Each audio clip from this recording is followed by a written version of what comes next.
হ্যাঁ, টাকাটা তো ডেফিনেটলি ফ্যাক্ট, ডেফিনেটলি মানি অফকোর্স ফ্যাক্ট। সো আমার মনে হয় যে আমি আসলে কাজটা করার জন্য কাজটা করি আগে। আচ্ছা।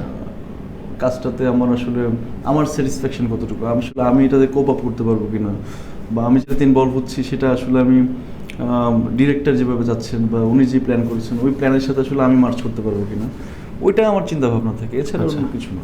রাজ, এই সিটে ধরো সমসাময়িক বা পুরনো অনেক ডিরেক্টরই এসছেন, কথা বলেছেন, সেক্ষেত্রে বলেন যে কিছু কিছু ক্ষেত্রে শরীফুল রাজ খুবই স্পেশাল, শরীফুল রাজকে ছাড়া ভাবা যায় না। আবার কিছু কিছু ছবির ক্ষেত্রে রাজের বিকল্প আছে বা অন্য কেউ হলে ভালো হয়। নিজের মধ্যে কি এটা বোঝা যায় আসলে অভিনেতার কোনো জনরা থাকে কিনা, নাকি কোনটা কীভাবে বোঝো যে আমাকে এখন এই ইমেজটা দিলে ভালো হয়? না, আমি তো ওভাবে ভাবি না কখনো, কারণ ওইভাবে ভাবি না বলেই আসলে আমার হাওয়া করা, ওইভাবে ভাবি না বলে আমি পরাণ করা, মানে আমি একটা হচ্ছে তার একটা ডিফারেন্ট। হ্যাঁ, মানে আছে না যে আমি ওইভাবে ভাবি না, কারণ আমার কাছে যখন আসলে সেটা যে কোনো ধরনের স্ক্রিপ্ট হোক, সেটা অফ ট্র্যাকের হোক বা রেগুলার কমার্শিয়াল সিনেমা হোক বা যে কোনো ধরনের জনরা হতে পারে, সো আমার মনে হয় যে আমি open for like every genre. So আমি ওইটাই করে যাচ্ছি এখন পর্যন্ত। আসলে আমার মনে হচ্ছে এক্সপেরিমেন্টাল ওয়ার্ক আমার নিজেরও আসলে জানাশোনা হচ্ছে, কারণ আমার অ্যাক্টিং নিয়ে কোনো পড়াশোনা নেই, অ্যাক্টিং নিয়ে আমি জানতাম না, ইনফ্যাক্ট আমার কোনো প্ল্যানও ছিল না লাইফে।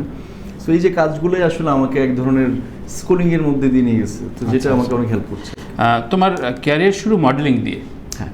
সো মডেলিং থেকে অ্যাক্টিংয়ে আসা, এবং অ্যাক্টিংয়ের মূল গ্রুমিংটা, বেসিক গ্রুমিং কীভাবে, নাকি নিজে নিজে আয়নায়? নিজের তো এক ধরনের প্রিপারেশন থাকে। সো আমার এই জায়গার পুরো অবদানটা হচ্ছে ডিরেক্টরদের।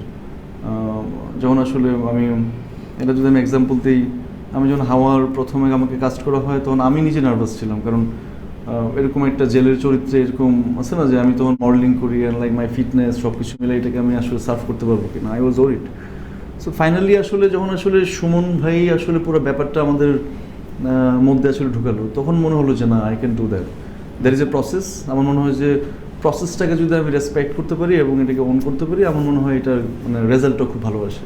আচ্ছা আচ্ছা। তো যার কারণে আমার পরাণ থেকেও সেম, হাওয়া, পরাণ বা দামাল যাই বলি না কেন আমি, সো আমার প্রতিটা সিনেমায় খুব ডিফারেন্ট অভিজ্ঞতা হচ্ছে, আমি নিজেও শিখছি, তো আমার স্কুলিং হয়ে যাচ্ছে।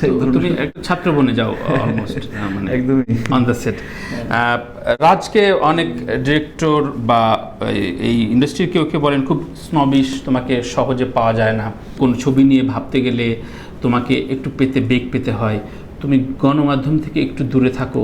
এটা কি তোমার সহজাত, নাকি তুমি ইচ্ছা করে এই ব্যারিয়ারটা রাখো, নাকি এটা পুরো ভুল ধারণা? না, এটা ভুল ধারণা না। দেখেন, আমি যখন স্টার্ট করি প্রথম থেকে, যেমন আপনাকেও আমি চিনি অনেকদিন ধরে, আমি আপনার এই প্রোগ্রামে আসছি মেবি টোয়াইস। সো এমন না যে আমি খুব রেগুলার আপনার সাথে কন্ট্যাক্টও হয়।